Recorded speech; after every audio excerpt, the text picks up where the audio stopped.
它的前身呢是物质乐园哈。那物质乐园拆除之后，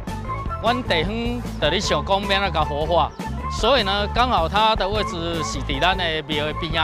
啊，所以营造出来呢，跟庙的文化刚好是相符的啦哈。可以说是一个非常让人家觉得好玩好看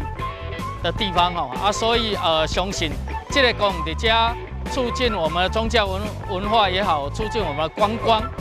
的经济效应也好，一定会有一个很大的帮助。针对跟我们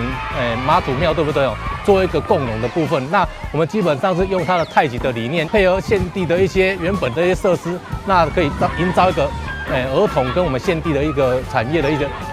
结合的部分。除了这个中间这个太极的喷水池以外，那两侧有一些游具的部分，加上一些凉亭的部分，营造出一个我们妈祖庙一个庙会的部分这样子。掌握施政3分钟，台南进步向前冲。请剪彩。这是一个具有宗教文化意义又具有亲子意义的这个公园，大家可以看到许多大人小朋友都很喜欢来这边。那最重要的是，它在庙方的全力支持下，在短短1年内就已经能够完工，克服了许多工程上的困难，还有地下箱涵的这个问题。那我想这是非常不容易的。那也感谢土城鹿耳门圣母庙他们从上上下下大家齐心努力，也感谢设计团队和施工团队。那市府对于这样子安南地区也是土城地区很重要的一个亲子悠游公园的一个里程碑，我们接下来还会持续再努力。那感谢鹿耳门圣母庙，谢谢大家的支持。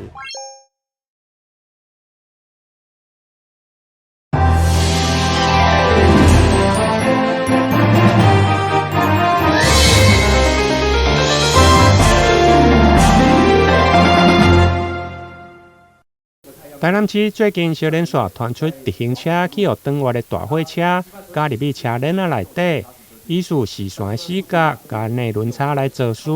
对此，议员朱正轩上午透过市政总质询，除了呼吁公部门要来加强宣导内轮差的危害，另外嘛希望会用比照日本，伫个大货车的后面会用搭上标语，提醒直行车的人注意。你看我们这样1年，去年。这个大型车就有19件 A1， 那行人就有20件 A1。这个我相信市长，然后局长一定都对这样的情况非常难过。那我也知道说，其实市长一直在交通变革的部分一直很用心，所以我希望交通的部分我们可以再更努力。台南的交通，城市的交通文化其实有一些小细节我们可以逐步做起。我下面贴的这张图因为日本是右驾啦，所以它的左转。其实相当于我们的右转的意思，就是说比较小边的，就是我们现在讨论的上面这个太阳，这个遗憾的太阳，右转的大车，这些所有日本的大车，它的底下会贴这样说，当它右转的时候，会有一个暂停的动作，那请后边车辆要注意，我会在这个我要右转的时候，我会在路口站，目的是什么？他就是想要看到这些机慢车，他想要看到行人。局长，我们台南市有没有办法在这部分有一些努力？对于我们的交通的发生率以及死亡率，跟其他都相比是比较高的。但是我们是一路从过去合并以来都是比较高的，但是我们跟以前的我们比是比较低的。但是我们不能够因此满足，因为我们还是比别人高，所以我觉得其实还是很难过。那现在我可以想到说，过去这个最近黄仁勋风数字风说都是 AI 风了就是我们希望能用 AI 来减少 A1 那怎么样用 AI 减少A1？就是用这个人工智慧加上一起来做这个重要的路口分析，然后把有限的资源放在重点上，这是我们可以做的。除了交通事件，另外在用电的部分，因为台南市工业用电大约占了全市的70%，在能源自主率大约只有25%。因此，议员呼吁要吸引高科技的产业进驻，一定要提升能源的自主率，尤其是绿能的部分，才能吸引更多科技业的进驻和投资。台南新闻林根采访报道。伫新桥顶面摆着喜气的红彩球，来到北线尾鹿耳门天后宫，台南药子武贤大主大姨，和婚龄的关公扛把做学婚，这几天引发各界讨论批评。它原本应该是只有2层楼，然后它这个加盖到3楼，而且还盖到后面那边去，应该是要跟旁边的那个4号一样。然后它从那边整个又往上盖。来到位置临直的武贤大，比周边的建筑加了几层铁厝，让人检举是违章建筑。我们将依照台南市政府违章建筑处理要点来执行，要求它限期改善。另外，这张摊内服务项目表有点灯、有保载库，甚至还佫有爱2万的跟往生者沟通，介绍唔能让人感觉不合理，嘛有偷走税的疑虑。违法收费的部分，税务局他看他有没有以刚有去交税，那个这部分就牵涉到逃漏税，所有税务单位会去处理。争议愈来愈大，目前武贤大嘛透过律师事务所发出3点声明，向社会大众提示咧。这个事情事实上我是建议他能够息事宁人，那是比较好的，还没有正式说决定要不要去提告。师大进香引发争议，市府表示这是庙寺之间的事务，除了呼吁各方爱互相尊重，嘛爱共同维持良好的宗教文化。台南市庙事会采访报道。避免机车经过水沟坎时骨倒，交通局将路线来移，并画上大面积的超化线，延伸到路口。也设定了避免弄到防护设施，但如此，互汽车甲机车抢路，也造成多位民众受伤。因为当初这边有做那个警示柱，然后因为为了闪这个水沟盖那所以有几位里民因为闪了那个警示柱，然后撞到警示柱，然后跌倒。那因为有里民在反映，所以我们就麻烦议员可以是不是找相关单位来做一个彻底的改善。议员林美燕接到定情，随即邀请水利局甲交通局现场会勘。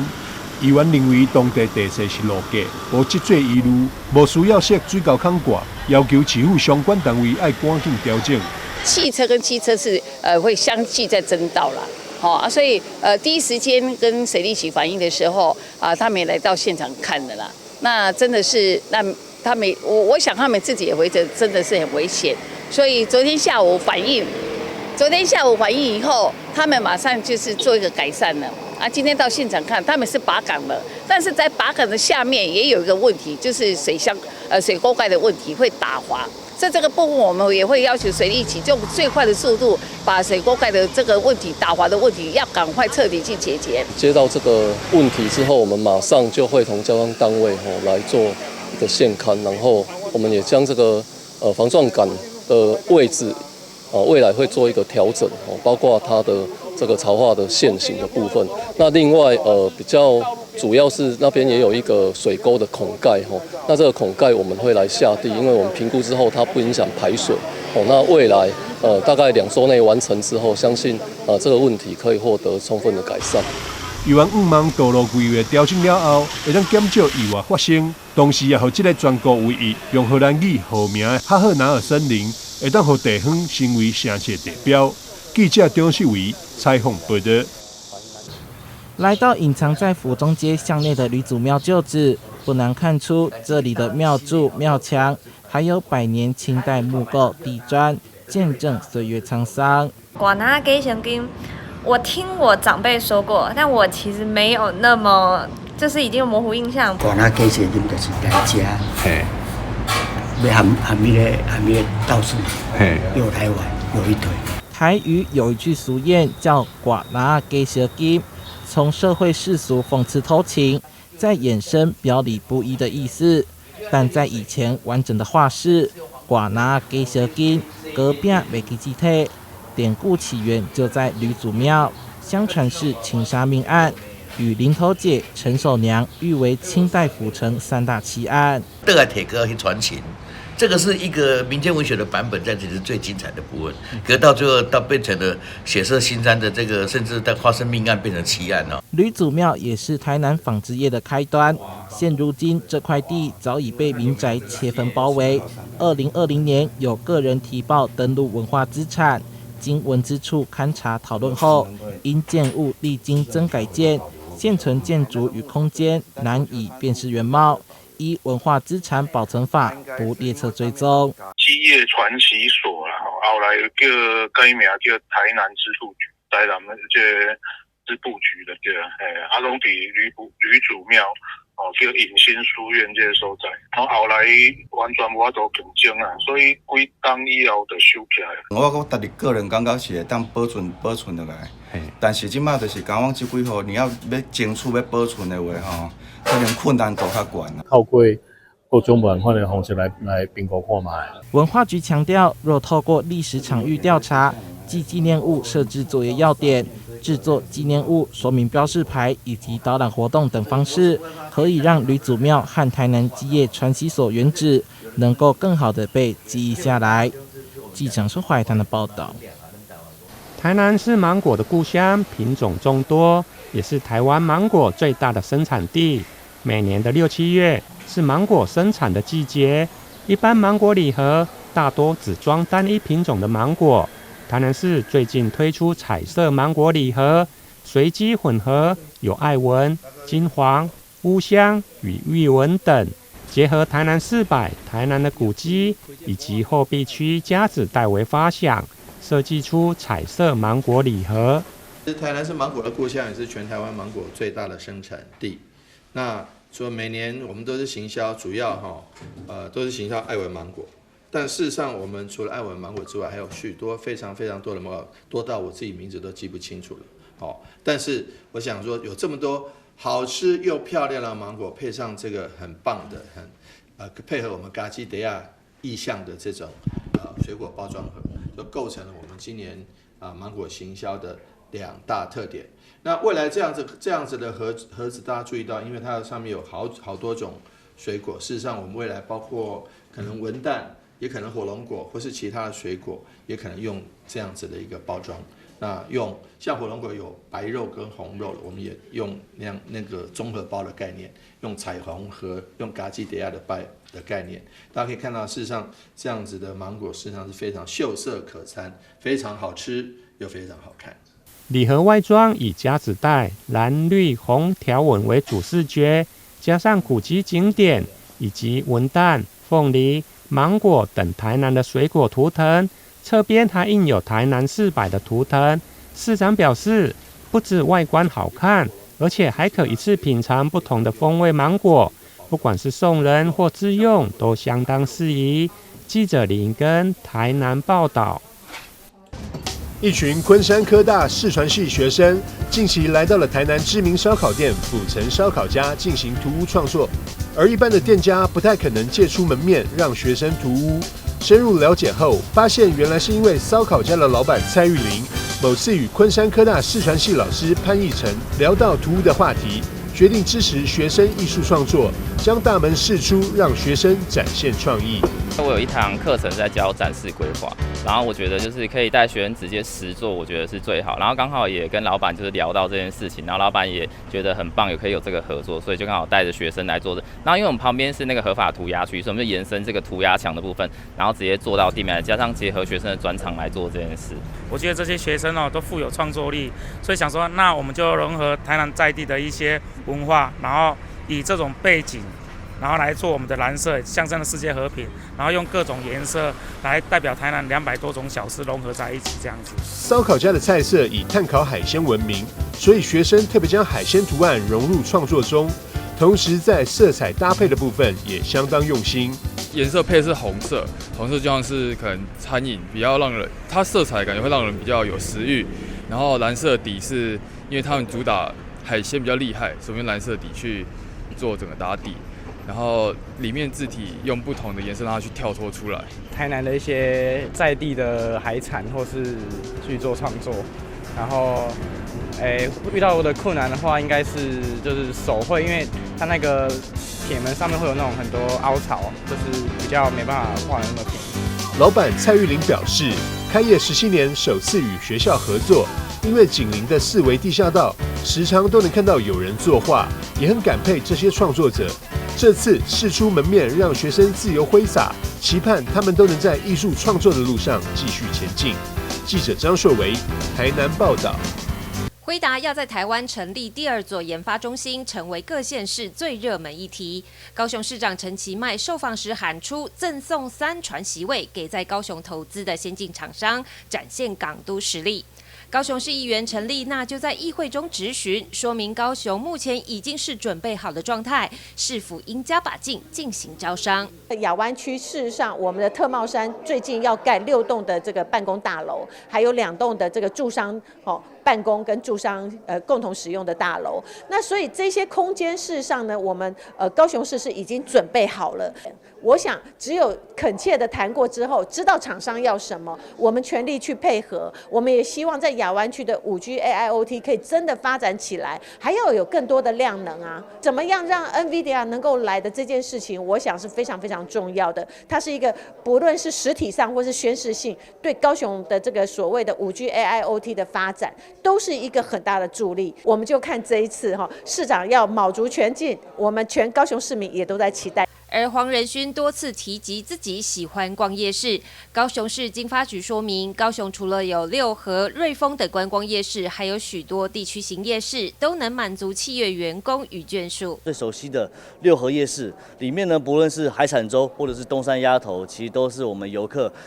在造访夜市的时候必吃的一个景点。那当然呢，更不用说我们的瑞丰夜市哦，其实就临近我们的巨蛋商圈。那里面呢，除了大家所熟悉的这一些牛排啊，或者是呢地瓜球等等的之外呢，其实里面还有相当多的游乐设施，也是非常适合我们的大朋友、小朋友一同来到参访的一个区域。那当然在地形的，包含我们的新中夜市、忠孝夜市、光华夜市等等，其实都有非常多好吃的美食，也等待着我们不同的这个产业或者呢不同的朋友来到我们高雄来进行探索。而黄仁勋也松口 ，AI 超级电脑中心将坐落在高雄，第二研发中心则会选择靠近台北的位置，显见高雄的产业机能与环境条件仍被世界所看好。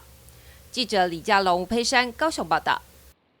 2024未来教育国际论坛在新北市顶溪国小举办，在现场演出启动新北未来感智慧 AI 任我行行动剧上 ，NEC 及赫望国际共同捐赠研发的非接触式智慧悬浮影像智慧辨识机及智慧阅读设备，透过智慧环境，学生可以不用借书证，用手掌静脉即可辨识，同时示范 AI 苏格拉底老师透过对话了解个人化需求，能在短时间内推荐并且找到书籍。我们 NEC 在全球的生物辨识领域是非常领先的一个公司跟技术。那我们提供了我们最新的技术给到校园呢，也能够让校园提升更高的安全程度，然后让所有的学生跟老师们呢，也能够经由这样子的一个技术跟机会，然后接触到更多的一个数位的一个内容。这套的系统其实结合了掌静脉，还有那个人脸辨识，然后包含我们讲的那个 AI， 还有我们现在跟钢铁人一样的那个浮空投影。那其实我们这个会落地在那个图书馆，然后幼儿园接送，然后包含门禁的这一块。那这一个其实它可以补足几个学校不足的地方。第一个就是我们那个老师，就是乐学老师的不足。那又有 AI 的一个导入它可以24小时不断的一个运作。那第二个就是我们的一个人脸辨识跟掌静脉，它除了可以免接触以外呢，它可以马上的一个我们可以避免一些隐私，那直接做到一个安全，就是安心的一个校园的一个接送。这套系统发展，首先我先谈一下这个悬浮系统的部分。悬浮系统它是一个已经发展一段的时间，可是我们最近都有一些很好的突破，都有一些很好的突破。那这个突破的点呢，在于它的光机设计啦，那还有它系统的运用。那这是第一点。那第二点呢，就是说在这个人因视觉上面，它对于这个小朋友的视力保健这件事情，它会比传统这种直下型的 iPad 的影像都还要再更好。所以呢，我是还蛮推荐。教育局副局长刘明超表示 ，AI 可以协助教师完成繁琐的行政工作，提供适性化的学习资源，同时也能够改变学习方式，拓展学习内容，甚至运用 AI 协助学生在深度学习上有更好的历程训练，进而达到自主学习的目标。透过 AI 应用，可以促进教育公平性，让所有学生都能够平等的获得教育机会。此次教育局与 NEC 合作，共同打造生物辨识的智慧图书馆，实实现了智慧安全校园的目标。这个 AI 论坛的一个部分哈，其实事实上这个议题最近非常的热，尤其最近这段时间，大概也是我们整个国家跟国际里面一个重要的话题。那事实上，因为跟这个世界上的潮流再结合，我们老师部分也必须要有这样的概念跟想法，所以这一部分的素养是非常重要的，尤其是未来他们所教授知识是要教给学生能够带着走的一个能力。所以今年我们特别跟未来亲子做这样的一个合作，那不管是针对校长、老师都做相关的一些研习之外，也让他们针对这部分去做相关一些论坛的发表。那我们也期待说，老师们能够有这样的一个专业智能之外，未来在教学的形态跟教学内容都能够做改变，然后能够符应现在学生学习的样态跟需求。教育局表示，本次论坛获得热烈回响，现场挤满了关注 AI 议题的教育人员，同步开放全国线上直播观看。AI 是教育变革的重要工具，以人为本的 AI 教育正兴起，每一个教育工作者都应该更加积极面对，透过学习提升数位素养。相信在各界的努力之下 ，AI 能够为教育带来更好美好的未来。记者根基新北采访报道。3日，新北市举办探索新北一起扛拜，推广新北市单车路线。副市长刘荷兰表示，扛拜有日文干杯谐音之意，邀请市民朋友们呼朋引伴一起来骑单车，透过单车快乐游活动，用单车畅游新北市29区名胜风景。另外，为推广运动平权，为身障朋友们精选3条新北热门自行车道，规划手摇车体验，在专人教学及带领之下，让身障朋友以手摇车旅游新北。希望在这一次的国际自行车日，我们推出3个活动，一个就是所谓的单车快乐游，您可以很简单、很轻松，就像燕君提到的，你可以带着你的小朋友、家人一起去休闲，一起去观光，拿去散散心，所以这个还可以吃吃喝喝。所以第一个我们可以很轻松的快乐游。那第二个部分呢，是我们身上的朋友，因为身心障碍的朋友们在运动上其实一直表现非常好，包括我们今年的帕奥，其实也很多的选手已经入围了哈。所以我们希望在这个自行车的推动过程中，能让我们所谓的每个市民朋友都能参与。所以手摇车的体验也在这一次的安排里面，我们当作很重要的一环，找了3条的路线